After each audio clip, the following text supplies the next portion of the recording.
விஜயலட்சுமி அக்கா பேசுறப்பல சீமானே எம்எல்ஏ கிளம்பி வருவார். அவர் மாத்திர விஜயலட்சுமி அக்கா அங்கிருந்து அட்டாக் பண்ணுவாங்க. உடனே சம்பந்தம் இல்லாம சீமானே எம்எல்ஏ அட்டாக் வருவார். அண்ணே நான் சீமானன்னா வம்பு கிழத்தனா, அவர் விஜயலட்சுமி அக்காக்கு பதில் சொல்லணும். எங்கிட்டதுக்கு அவர் பேசுறாரு. அண்ணே நான் வம்பு கிழத்தன. அண்ணே நான் பெருந்தரணையா சொல்றேன், ஜூன் 4ஆம் தேதி ரிசல்ட்டை நீங்க பார்க்க போறீங்க.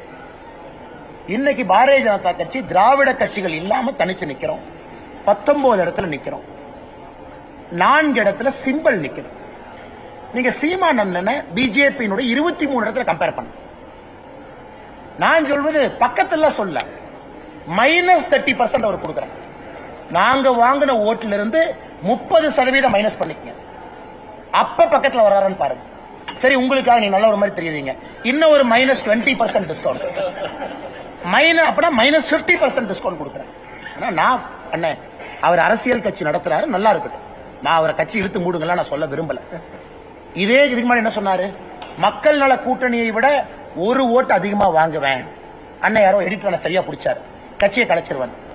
கரெக்டா எலெக்ஷன் முடிஞ்சு 2016 கேட்டாங்க, நான் சொன்னேன். ஆனா என்ன அப்படின்னாரு. அதனால சீமான் அந்த தர்ம சங்கடத்துல நான் விட விரும்பல.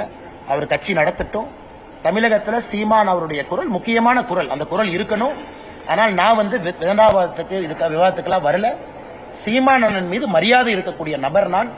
சம்பந்தமே இல்லாத ஏதோ ஒன்னு டைவர்ட் பண்றதுக்கு எங்க மேல விட வேண்டாம் தான் நான் சொல்றேன்.